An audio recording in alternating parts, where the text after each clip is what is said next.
Hello, friends. Welcome back to our Dream Big Nation podcast. I'm so excited to be bringing to you the story of my new friend, Mr. Adam Kipnis. Adam is hailing from Arizona today. You're still in Arizona at this moment, right? I am still Adam? in Arizona, definitely, Okay. yes. And Adam and I had the pleasure to connect through a mastermind that we're both part of, Miss Laurel Langmeyer's, a mentor for both of us. And Adam just has such an amazing background, still has his foot in the corporate world, which I still have a little tiptoe there still as well, but very, very firmly planted in this amazing world of entrepreneurship. He's got a specialty around messaging and spreading your word and speaking. He's done so many amazing things. So I'm excited to share your wisdom with our tribe, Adam. Thanks, Lisa. I appreciate being here and getting to know you over these past few weeks and months. It's just been fun, so many things that we have in common, and just the way we've been able to interact virtually and in a very short period of time. In this crazy COVID time, right? Right, totally. Unbelievable. Totally. I know you from Zoom and only Zoom.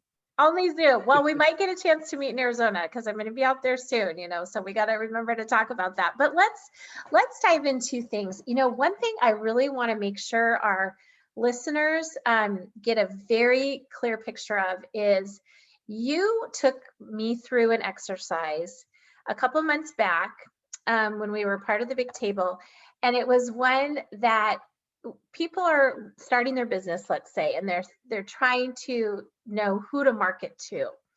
And you took us through this exercise where the people that say, "Oh, I don't know anyone. I don't have anyone, that I can contact." And you had us take out our phones and you took us through an exercise. Can you share that again? Definitely. It's one of my favorite things, and one of sort of my go-to coaching exercises with my clients. So you guys get a little bit of free stuff that I charge other people for. Is this a total social faux pas that I'm No, totally cool. Because I think it's really important, because one of the challenges that most business owners have, it's not that they don't have a great idea. It's not that they don't have a great product. It's not that they can't deliver it well. It's that they don't get it in front of enough people in order to make money. And I think that's for a couple reasons.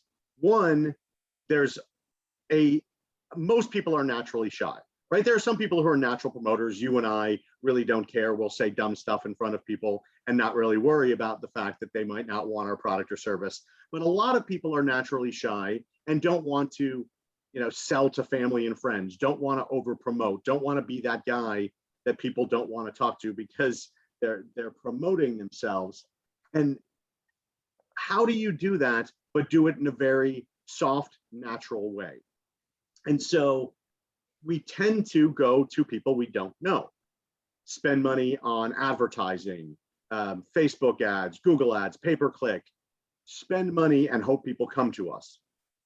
Well, I want my clients to make money and then use that new made money to pay for their advertising versus taking their savings and paying for their advertising. Adam, that's where the phone came in. Where were you when I first started my own business? Because I did everything backwards. Oddly enough, so did I. Like, we all go to there's this theory that 1/3 of the people in the world will like you, 1/3 of the people in the world will hate you, and 1/3 of the people couldn't care less about you either way. And we naturally gravitate to the 2/3 that don't like us or don't care rather than the 1/3 that like us. And I think we're taught that. I think that's a little bit more of an American or US based model versus especially Asian countries, where it's very much friends and family that drive people's businesses. But what I learned is that we have a tremendous number of people in our lives that we've taken the time to put into our phones. Like, people don't accidentally get into your phone. You actually have to take the time to type in their number, type in their name, and hit save, and they're in your phone. And starting there is a great way to begin your business. And I'm not saying sell to everybody in there, but you have these people in your phone. And in my non-scientific research, about say about 8% of people on their phone have no idea what they do for a living. So if they needed your product or service and that was the only thing they needed, they still couldn't hire you because they have no idea what you do and you know them. So I came up with this sort of 5-step theory. And first is figure out who the people in your phone are. And it can only be 5 things. People in your phone, aside from restaurants and AAA and Uber or whatever, it can only be 5 things. One is going to be someone who can be a mentor to you, someone who's been there, done that, had success that can teach you along the way. Second group are people that you can partner with or joint venture with, people that have the same type of clients, people that have complementary clients, people that are in business that you can brainstorm with to see what you can do together. The third group of people are your friends. And friends are great. You don't have to sell to your friends, but they're still your friends and they should be in your phone. The fourth group of people are people that are clients/prospects, right? Those are obviously the main target from a revenue generating standpoint, but who are those people? And then the fifth group of people are people who should no longer be in your phone. You don't like them, they can't help you, they're not your friend, they're not a business partner, and they can't use your business or service. So they shouldn't be in your phone anymore. But those are the only 5 things that can be in your phone. So when you look at those people and you say, all right, if all of those people knew at least what I did for a living, they can self-select and say, hey, I need your product or service. They can say, oh, I didn't know you do that. I do this. We can partner together. I've got a presentation coming up. I need this kind of service. I've got a person that does that. They can say, oh, I started a business like that, and they can talk more about it. Those mentors, those people that are super successful in your phone, and we all have them, if they don't know what you do, they can't give you good advice if you don't ask them. But if they do know, you can get unsolicited advice. And then if your friends know what you do, and families included there, you still don't have to sell to them. You still don't have to have them be your client. But if they know, when a friend says, oh, I need X, or I'm having a problem here, you can be top of mind. So how do you utilize your phone to know what to do and who to call without just being random? And this is where you got to do a little bit of work, but it's actually not that hard. You can download all of your contacts from your phone. You categorize them into those 5 different categories. And for most of us, that should be easy. If you've got thousands of people in your phone, it'll probably take you a weekend. But you put those people in those 5 different categories. And then in those categories, in each one, you're going to rank them 4, 3, 2, 1. 4s are people who don't know you and have no idea what you do. They're like that business card you added to your phone and you can't Correct. remember where you don't met know them. who they are. They don't know who you are, but they're still in your phone. Yeah. 3s are people that know you, like they would. If the phone rang and you said your name, they'd likely know who you are, but they really have no idea what you do. 2s are people that know you 50-50 whether they know what you do. They might know what industry, but maybe not exactly. And then 1s are people that know you and know what you do. And then the goal is to make the 4s 3s, the 3s 2s, the 2s 1s, the 1s clients. Yeah. And that's true for all the categories. So even if they're friends, maybe your friends don't become clients, but maybe your friends get to that one stage where they will directly help promote or refer you to people they know that might need your product or service. Yeah. Same thing about those joint venture partners. Each one of those categories, all you're trying to do is build awareness. And if you can build awareness within the people who already know you because they're in your phone, now you can go out to social media and go out to the business cards that are in that pile that are in your desk, and you all have them, unless you cleaned out your desk because it's COVID and we get bored every once in a while. But we all have business cards sitting at the bottom of the drawer.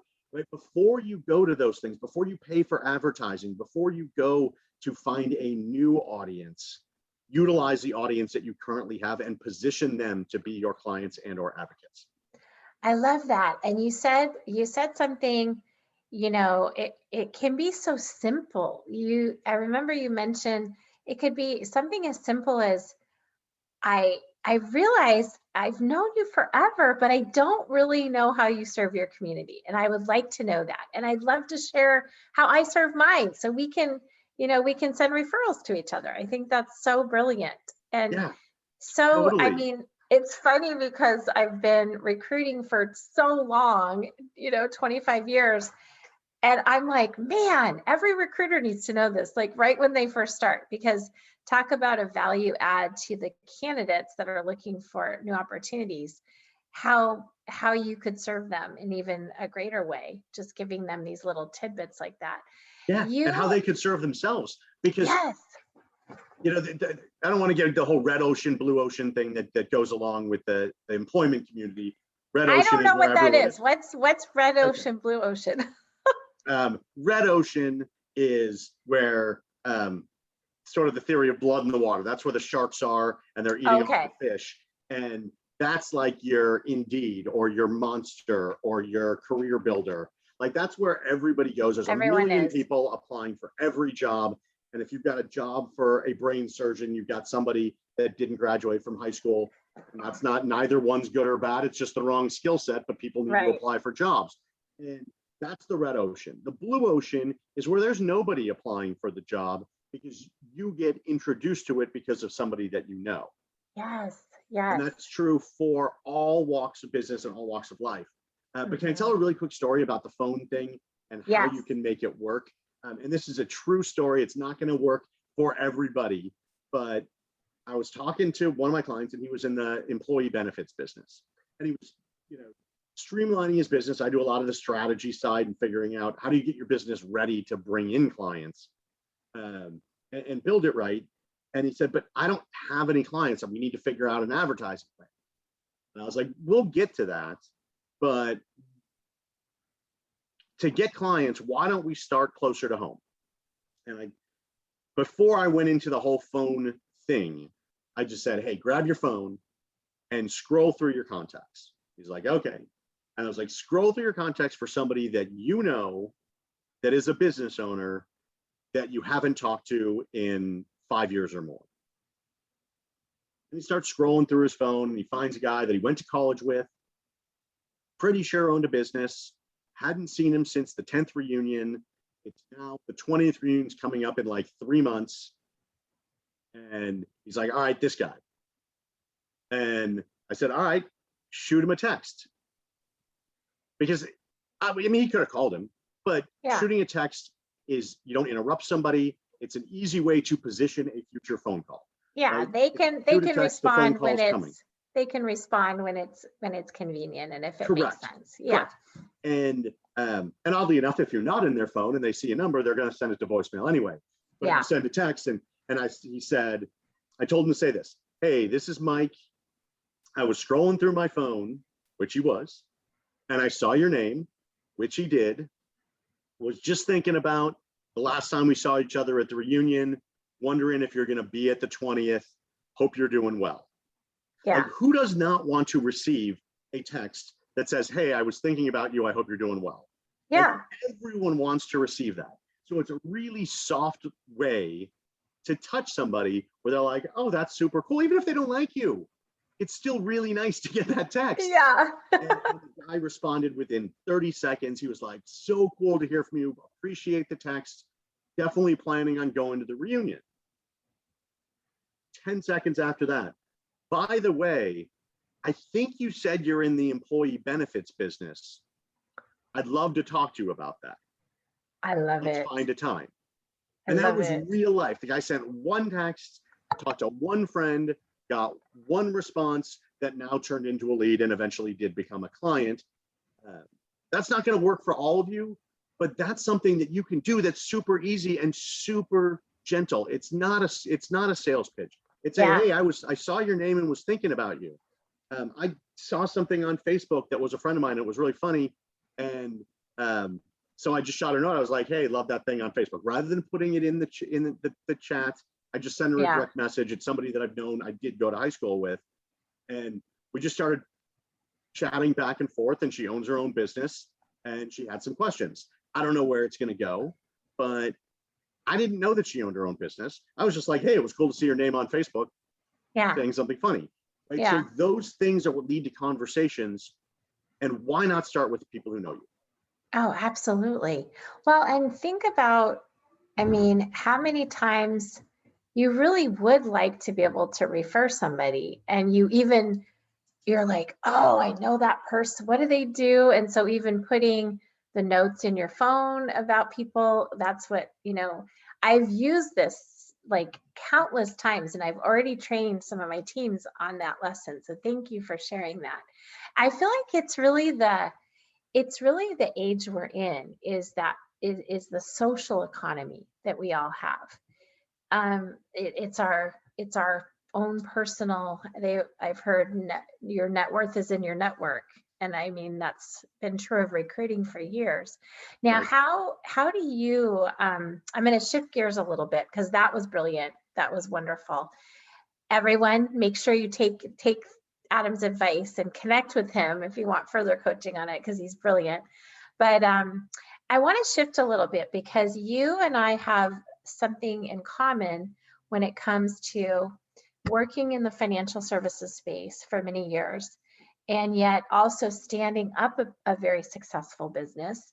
I think there's a lot of people out there that are in a time of reinvention and wondering what's the next normal, when COVID kind of settles down, which it's starting to, thank God. How would what advice would you give for people that are thinking maybe about doing something else and maybe not ready to leave the golden handcuffs, but, stand something up? Where would you start? So I would start with, and I'm very methodical in how I do things. So you'll hear me again. I'm going to give you all the steps of the things to do and how to do it. So in my business, I do strategic planning, regardless of where the business is in the world, and in its growth. It's still the same process, and I call it custom, right? Because it spells custom and it's easy to remember. The C is to create your story. So if you're in the corporate world and you want to break free, or you're tired of the 9 to 5 day to day, or some of us, we've been in the corporate world for a while, love it. It's just time for a bigger challenge, a different challenge. And it's creating that story. What do you want? Not, I want to leave my corporate job. Because yes, that could be a want, but that's a running away from, not a running to. So what are you running to? What is that story? And get really specific on. I want to be able to work from wherever I want, whenever I want, however I want. Like, that's a big thing for me. Corporate world, and this is one thing that I've loved about the last 15 months, is I can be in San Diego, I could be in Florida, I could be at my cabin in Prescott, I could be here in Phoenix, I could be in my backyard, I could be at Starbucks. No one cares where I am. So I have total location freedom. And that's a big deal for me. And if I didn't have that, I need to figure out how to create it. So what is it for you? What's that story? And get really deep and I want to make X number of dollars, not because of the dollar amount, because what that dollar amount will do for you. If it's $100,000, great. If it's $1 million, don't use $1 million because it's a big number and it'll make you feel super cool. Use $1 million because that $1 million is something you're drawn to.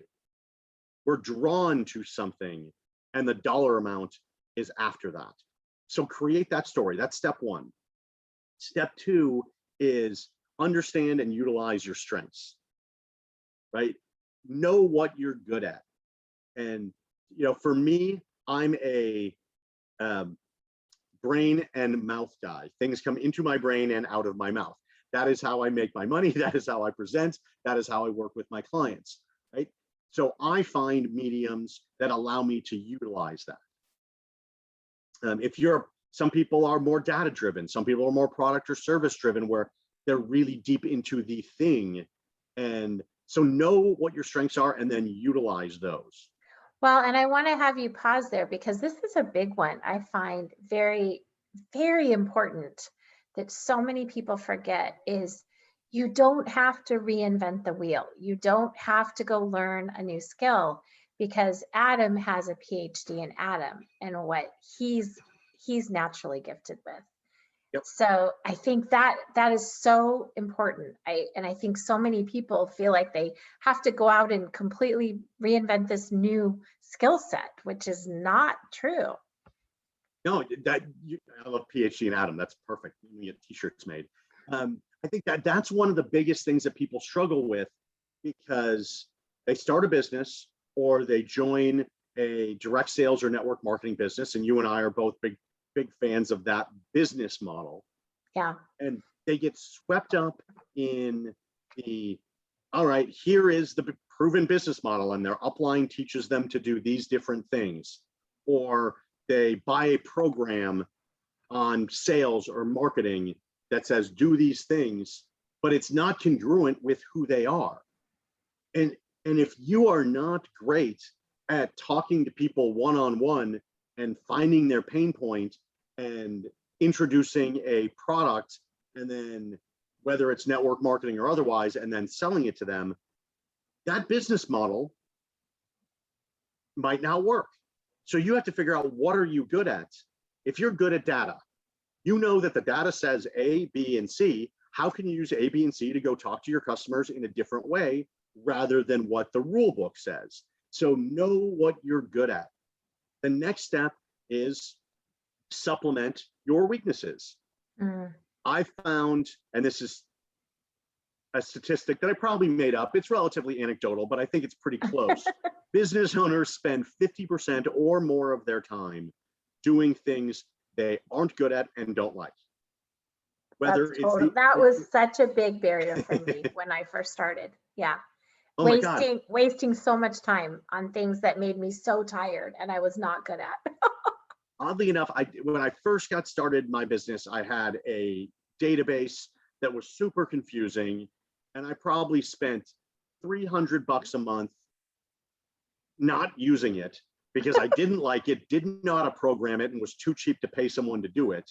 Yeah. And I ended up spending the same $3,000 over the course of a year that it would have cost me to have someone set it up properly and working for me for that entire year.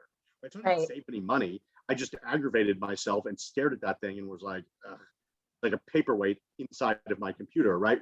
And I was bad at it, so I didn't do it. I don't love making social media posts, right? I'm not that creative in that way. And I don't take the time to write it up where it's compelling to the other person. I'm like, here's me drinking wine, boom. Right? Fun, but not a great post. Lisa does great posts. I don't know if she does them herself or not, but they're long, they're well thought out. They tell a story, they've got an idea. And thankfully she tags me in a bunch of them. So a bunch of the likes also flood onto me because people get to see my name, right? We have different strengths and therefore we have different weaknesses. So supplement those weaknesses. There is somebody better, faster, and cheaper at your weakness than you, because your job should be utilizing your strengths, which is where the money's really made. Well, and I think one way that I've started learning this very, very much and is you could barter, like, especially when you're first starting out and maybe you don't have a lot to invest, think about what you're good at and trade of labor in a sense. I think that it's really the epitome of locking arms with others to help one another, which I love, Love that. I love that. And what you're good at and what you're bad at doesn't change if you're rich or poor. You're still good or bad at those same things, whether or not you have money. So if you don't have the money, it's not that you do them.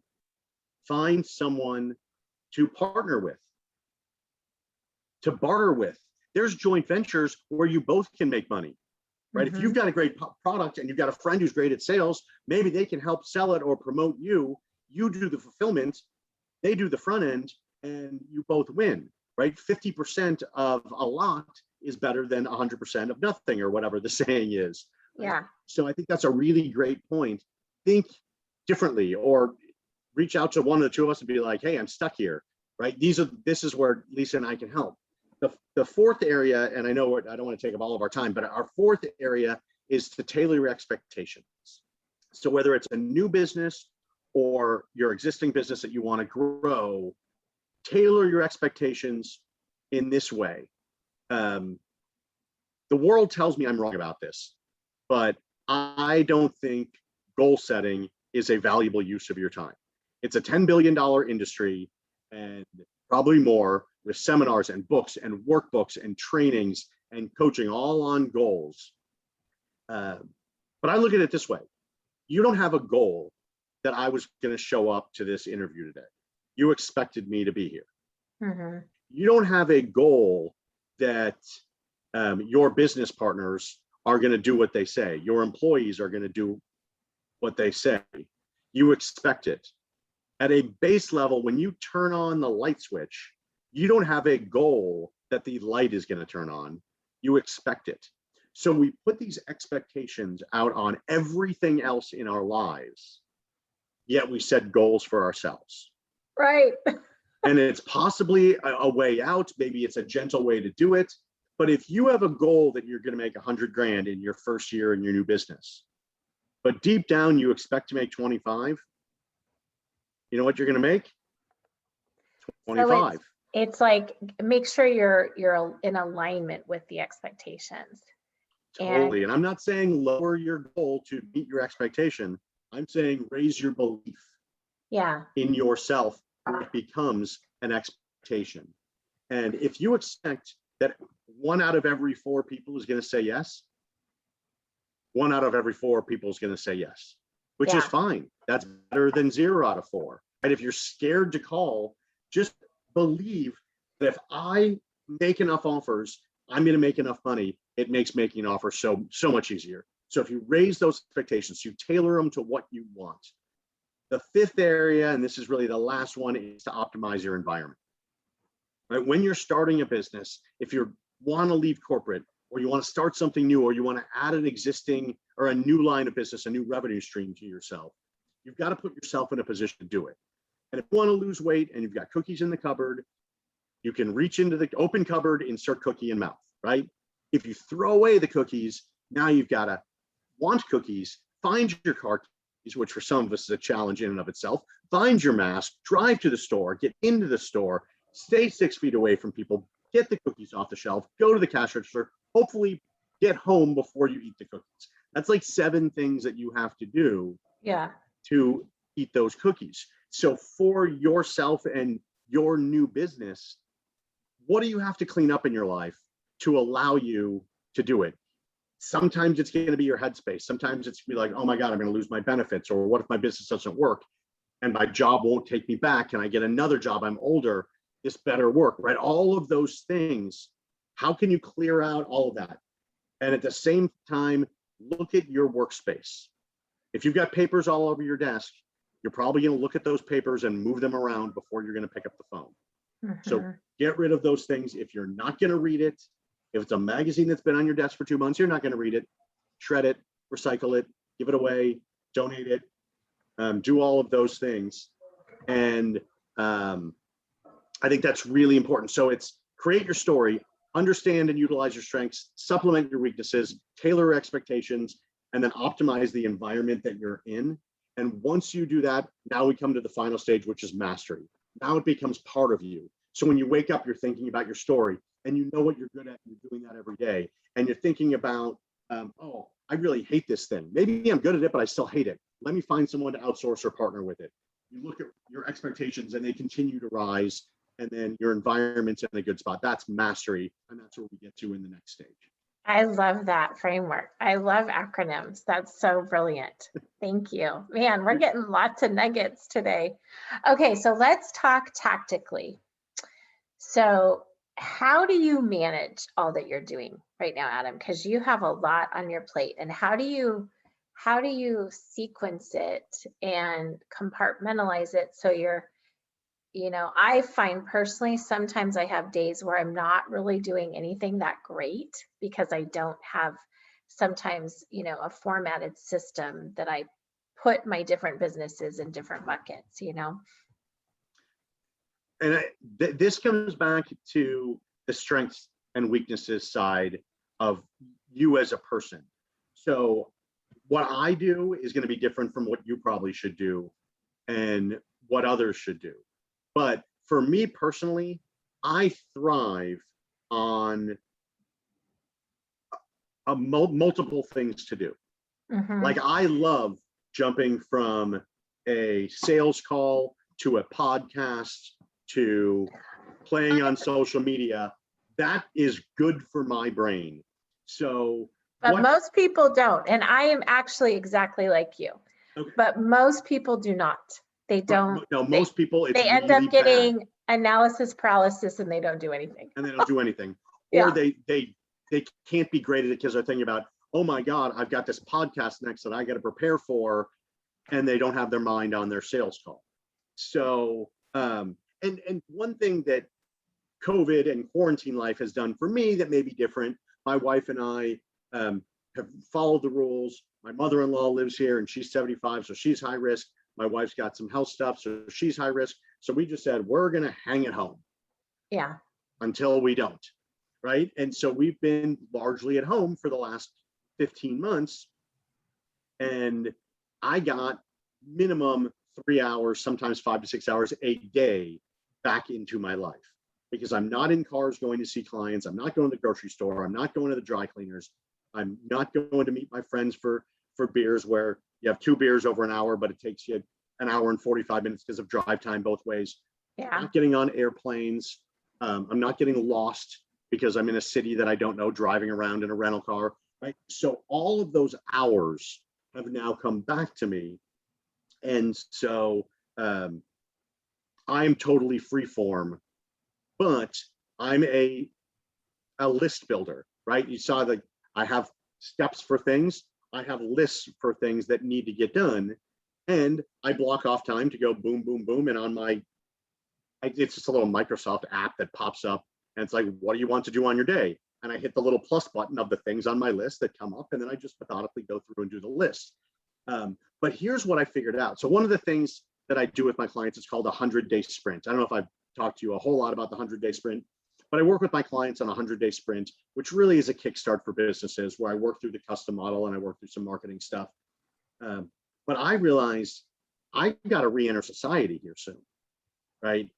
My clients are going to want to see me. I'm going to have to travel. My competition's going to be out in front of people, so I need to be in front of people. And a lot of what I've done are Zoom events, whether it's Laurel stuff or whether it's C-suite stuff or whether it's Craig's stuff. And you should come to Craig's thing on Saturday if you're not. Everyone should. Saturday morning, Elevate. I'll get Lisa to post the link out to her entire audience. Like I get to meet 40 to 60 people 3 to 4 times a week. That's 200 people that I'm in front of over Zoom that you chat with, you get on the phone with, and they're there. Well, in some period of time, that's going to be like 12 people, right? Because they're not free at that time because they're in meetings, they're out, they're traveling. So I've got to rearrange my entire life. And this is a really long-winded way to get to what your point is. And so I'm doing a 100-day sprint to reentry. I'm figuring out how am I going to keep everything going that I have going with fewer hours, meaning I'm going to have to structure. So one of the things I'm doing is saying, all right, with my podcasts that I do, because I've got my own podcast, I'm only going to do podcast interviews on Monday afternoons and Thursday mornings. That's it, right? And I can't do them on Tuesday at 1 anymore because I might be having lunch. Right? Yeah. So I'm going to compartmentalize those 2 times for podcasts. I coach for Laurel's organization, and those coaching calls are going to be on Wednesdays. My coaching calls, my prospect strategy sessions are going to be Tuesdays afternoons, Wednesday mornings, and Wednesday afternoons. That's when that's going to be my sales time. And so I'm building that in. So that's what I'm going to do. Now, when I work with clients, we figure out what are your busy days, right? A lot of it can be driven by our clients. If you have a client-driven business, a lot of times, maybe Mondays and Fridays are free. I don't meet with a lot of my clients on Mondays because they've got Monday stuff to do, right? They had a weekend, they've got to catch up on their own stuff. Mondays are not a great time. So Mondays I use for, right, I'm going to do my podcasts. I'm going to do my internal work. Those mornings are going to be, I actually have a weekly meeting with myself where I sit down. I'm like, all right, what do I have to do for marketing? What do I have to do for the organization? What's my strategy? I like that. I'm going to start a weekly meeting with Lisa. I like that. Yeah, it's actually, I just block off a half an hour. Sometimes if I'm not feeling it, I'll actually sit in different chairs. And like, I'm the CEO of my business. I'm the marketing manager of my business. I'm the operations manager. You don't have to use different voices for the different roles. You can though. But I have that meeting with myself that outlines, I've got the rest of the week. So it's sort of work on me Monday morning, and Tuesday, Wednesday, Thursday, usually 10 in the morning until 2 in the afternoon is client time, because I'll meet them for coffee, post breakfast, maybe go to lunch, have a meeting in the early afternoon, because usually they've got stuff at the end of the day between 3 and 5 that they want to get done so they can get home to their families. So I block off that time. And then Fridays, a lot of time, that's when I do a lot of my marketing, right? Because my clients are busy. It's Friday. They want to get their stuff done so they can get out early and be with their families on Friday afternoons. And some of my clients actually work like 70 or 80 hours a week, but a lot of people still want to get out on Friday afternoons. Yeah. And so I use that time for my marketing. So I would look at your business or look at your life and block off those times that are non-negotiable. And then you say, all right, if your brain is, I need to focus on one thing, then all right, work on your business Wednesday. That's the day where you block off time and you work on your business. And Thursdays, that's when you see clients. And Tuesdays, that's when you make your cold calls to set up meetings for your Thursday, and the following Thursday and the following Thursday. So I would utilize people's strengths and weaknesses to structure it. I think structure is important, and I have to structure my life because it's about to change when I re-enter society. Well, and I think it's also very, it's a natural, from, if you really are coming from corporate and you're exiting, there is structure there. So why would you not bring structure to your own business when you're standing up a business? And so many people don't, they live in chaos. But they don't. Yeah. And why would you not treat it like the $1 million business that it could be if you put your mind and effort into it consistently and persistently? Isn't it funny? You see, I see so many people that, you know, were in corporate for so long, like I was, and you are, and they see the things that people like you have created in their lives, and they want them, but they're not willing to make the sacrifices to achieve them. And oftentimes it's just a sacrifice of truly treating their business as well as they would their job, basically, right? Well, yeah. No, I think that's important. And once you're doing it, it's no longer a sacrifice. Yeah. Right? So I think for a lot of people, they're not willing to make the sacrifice because they don't know what they're going to be doing. Like, I'm a big believer that you don't find niches, niches find you. Okay, that's how I think about it.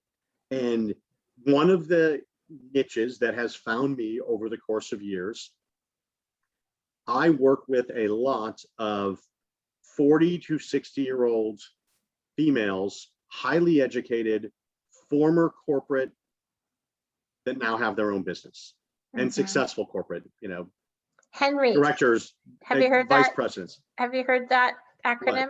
No. High earner, not yet rich. High earner, not yet rich. Yes.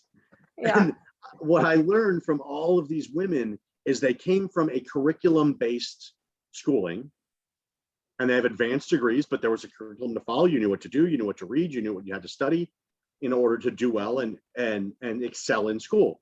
They get into a corporate world, and corporate's very regimented. You know what the rules are, right? Some of it's playing nice in the sandbox and being a good corporate soldier, but a lot of times you know what your deliverables are because somebody gave them to you. And by the time it's your job to give them to somebody else because you're at a level where you're creating them, it's still, you know, the CEO or the senior management that are giving the guidelines, and now you're creating these. So very structured. And then they get into their entrepreneurial world where they very much want to do it. You know, corporate, they did their 25 years in corporate. They're like, I want to do something different, or I can utilize my skill to consult and coach with other people. But now it's free form. Now that there are no rules. Yeah. And that's very hard for my client to sometimes adapt quickly. And that's where that custom model, it's very regimented. Like it's tailored to your individual needs, but creating your story. Once you have your story and it's really down, now there's your roadmap. All right, now we got the roadmap. Now we use strengths, fix the weaknesses or supplement them, raise your expectations that you're going to crush it this year, put your in a really great environment so you can succeed. So that's a client that has come to me, and once they have what they need, which is that structured curriculum roadmap that they need, now it's not like they're giving anything up. Yeah. They're excited to blow off, line lunches with their friends because they've got something they're really fired up to do. And I think a lot of us get sucked into busy work or not working or going to business lunches. I just use air quotes for everyone who's not watching us. Right. Business lunches, because they think that, oh, I'm doing business. And really you're just chit-chatting with somebody, and there's no directive at the end of it. There's no outcome that you're hoping to get. You're just going to lunch to talk about business, and both of you are like, great, I'll call you. We'll do business together. And then you never do. And then you never do. Yeah. Totally. Yeah, exactly. I love it. Yeah. So Adam, I can't believe we are almost out of time. I feel like I could talk to you forever, my friend. But tell us, I want to ask you, looking down the road 20 years from now, what are people going to say that Adam did during COVID? How did he change his life? What was manifested as a result of it? And what's the history book going to say, that Adam Kipnis history book going to say, looking back? It's kind of interesting. So when this all first went down, right, I've got my corporate job, which I love, and there's lots of reasons why I still have it and still like the entrepreneurial space. But when this all started for me, it was March 16th is when I came home of 2020. That part of my business was non-existent for 6 weeks, like literally non-existent, because my clients were all, it's financial services based. So the markets were crazy, going straight down. There was no end in sight. They had to protect their clients. Their employees were now all at home. They had to get technology in place. I sent an email to them on the 18th or 19th of March. And I was like, I know your lives are crazy. I'm here if you need me. Don't hesitate to ask. I don't want to bother you while you're going through all this. And I got, very thankful responses. Appreciate it. We have no idea what the heck's going on. We'll let you know when we figure it all out. Meanwhile, the markets are in free fall. So I had nothing to do other than, stress about my own life. And am I going to have a job when all this is done? But I said, all right, I'm sitting at home. I have to be available. I can't take vacation, because if someone calls and needs something, I need to be available to them, because it's probably a big deal if they're calling me, right? And Laurel was the first one. She texted me. She's like, what are you doing? I was like, waiting for the phone to ring, sitting at my desk in my house. She's like, jump on a Instagram Live with me. And so we jumped on an Instagram Live, and we just started talking about, all right, what do you do right now? And it was really wide-ranging conversation. And then another group that I'm involved in, C-Suite, they started going online. And so I dove in head first, day one of COVID, and was like, I'm going to be active. That was like the genius move that I had. The non-genius move is I spent the next 5 months having a lot of first dates. Right, there were so many people to meet, and it was so easy to meet because everyone was at home, everybody had time, everybody was craving some sort of human interaction. So I jumped on as many phone calls with individuals one-on-one as I could. And it's like, hey, what are you doing? This COVID thing's weird. Hope you're healthy and happy. Next thing you know, an hour's gone. great talking to you, and then you're off. Nobody made an offer. We made no plan on how to move forward. Right. On to the next call. That was you and I, our first call. That was our first call. We're like, we know there's something, but we haven't. Yeah. We just happened to run into each other and other things, which allowed us to continue it. A lot of these people I never ran into again because they were in a different group, or I didn't see them on Clubhouse, or they're not quite as, I guess, loud and aggressive and obnoxious as I am, just being like, hey, what are you doing? I'll talk to anybody about anything, right? So I spent about 4 or 5 months meeting a lot of great people and hearing great stories, and as it turned out, wasting a lot of time. And then I woke up in the weekend of Labor Day, and it was the Sunday of Labor Day weekend, which is like one of my favorite days because it's a second Saturday. Like you can waste the entire day and still not feel like you wasted the entire day. Like you don't have to work. You don't have to think about work. It's an extra day that God has given us. And we get another one in 2 weeks or next week, a week and a half for Memorial Day. It's only twice a year. We get that freebie to do nothing. But I'm up at 6 a.m. and my brain's going, and it's just brain's cranking. And I'm like, I wonder how many days it is till Christmas. I don't know why. I mean, it's September. I'm Jewish. I don't really celebrate Christmas, although we have a tree because it's really pretty. It's actually still up. We keep it up all year. And but I'm like, how many days till Christmas? So I asked Siri, how many days are there till Christmas? And she says there are 110 days till Christmas. I'm like, oh, interesting. All right. 100-day sprint, huh? That's well, and so then I'm like, all right, what do we do? 100 days till Christmas, 100-day challenge. I know that people have done that. I'm going through my mind, and I think 100-day sprint. Like, I'm not that creative. Somebody else has come up with 100-day sprint. So I type hashtag 100-day sprint into Twitter, and like 6 things come up total in history. Like, oh, weird. And then I go to GoDaddy, and I'm like 100daysprint.com. And $12.17 later, I own 100daysprint.com, which led me to start a Facebook group, the 100-day sprint to Christmas, allowing people to get what they wanted done and still have the week from Christmas to New Year's off to celebrate with their families. And so I did my 100-day sprint, which is I wanted to be in front of 1,000 people presenting, not necessarily just on a Zoom. I wanted to present to 1,000 people over those 100 days.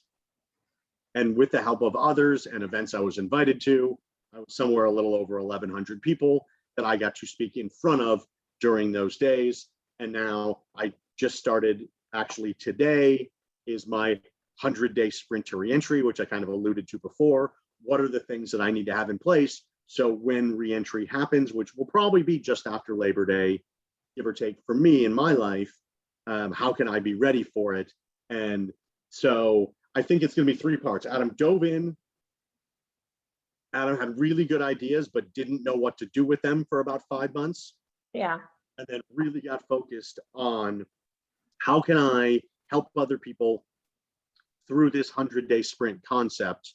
And that's something that I think will be, I think I can help, tens of hundreds of people, thousands of people over the rest of my career with this 100-day sprint concept. So hopefully that's the title of the biography. I love it. And I feel like you and I are in such alignment. I feel like the next chapter of our lives is meant to be the best chapter. And I can't wait. It's so fun to get to spend time with you. And I can't wait to see what I think God has in store for us to create together. It's going to be fun, whatever it is. So Adam, definitely. I appreciate it. And I look forward to it. And I think that's the coolest part is this has allowed so much more, not only alignment, but partnership, because we've needed partners and friends in this environment. And I think that's going to be something that's going to live on beyond COVID, is the desire for connection and partnership. I agree so much.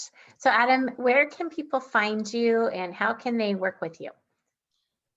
Thank you. So a couple things. One thing we didn't talk about was a lot of what I do is help people not only structure their business's strategy, but I have a strategy for making money in your business. So my book is called The Ultimate Revenue Breakthrough. It's 8 strategies to make money without spending any money on advertising.